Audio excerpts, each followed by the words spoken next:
혹시 이런 이야기 들어보셨나요? 자연재해나 인간의 운명 같은 것들이 사실은 보이지 않는 거대한 우주 시계에 따라서 움직이고 있다는 이론 말이에요. 오늘 우리가 전 세계에서 일어나는 사건들을 아주 새롭고 또 어쩌면 좀 놀라운 시각으로 한번 파헤쳐 보려고 합니다. 우리 늘 궁금해 하잖아요. 대체 왜 이런 자연재해는 일어나는 걸까? 그런데 만약 그 답이 과학 교과서가 아니라 바로 우리 자신에게 있다면 어떨까요? 지금부터 그 놀라운 주장을 한번 따라가 보겠습니다. 이 모든 이론은 바로 이 한 문장에서 출발합니다. 대자연은 인간이 하는 말에 따라 변한다. 와, 정말 믿기 힘든 말이죠? 그러니까 우리가 하는 생각, 우리가 내뱉는 말의 에너지가 실제로 자연에 직접적인 영향을 미친다는 건데 이게 바로 이 이론의 가장 핵심적인 주장입니다. 자, 그럼 이런 생각은 대체 어디서부터 시작된 걸까요? 이 이론은 그 뿌리를 영적인 통찰력, 그러니까 예언과 실제 세계 사건들 사이의 놀라운 연결고리에서 찾고 있습니다. 이 이론에 따르면요, 역사 속에 등장하는 위대한 영적 지도자들은 그냥 리더가 아니었다는 거예요. 그들은 일종의 영적인 힘으로 앞으로 닥칠 큰 사건들을 미리 내다봤다고 합니다. 놀라운 건 이게 그냥 옛날 이야기가 아니라 오늘날까지도 이어지고 있다는 주장이라는 거죠. 자, 이제부터가 진짜 핵심입니다.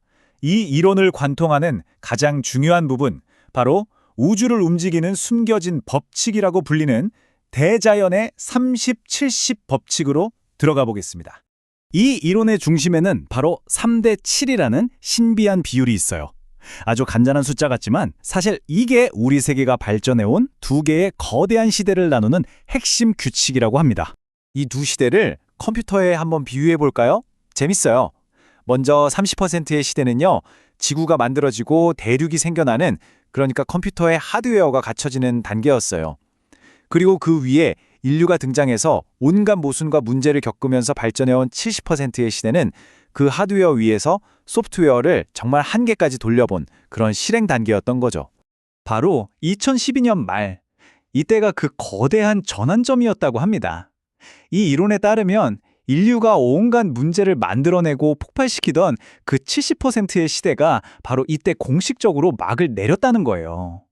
그리고 2013년부터는 완전히 새로운 30%의 시대가 시작됐다고 보고요. 네, 그런데 이 거대한 우주 법칙이 맨 처음에 우리가 던졌던 질문, 바로 그 자연재해랑 대체 무슨 상관이 있다는 걸까요? 여기서부터가 정말 흥미로워집니다.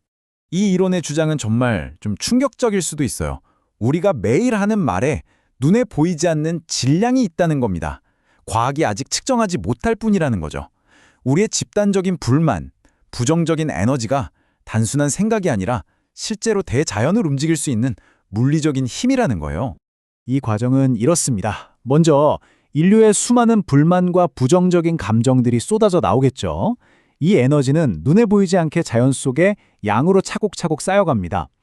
그러다 어느 순간 임계점을 딱 넘어서면 이 엄청난 양이 폭발적인 질로 바뀌어버리는 거예요. 그리고 바로 그 순간 이 에너지가 대자연을 뒤흔들어서 거대한 재앙을 일으킨다는 거죠. 70% 시대에 벌어졌던 그 모든 갈등과 싸움이 바로 이 에너지의 원천이었던 셈입니다. 좋아요.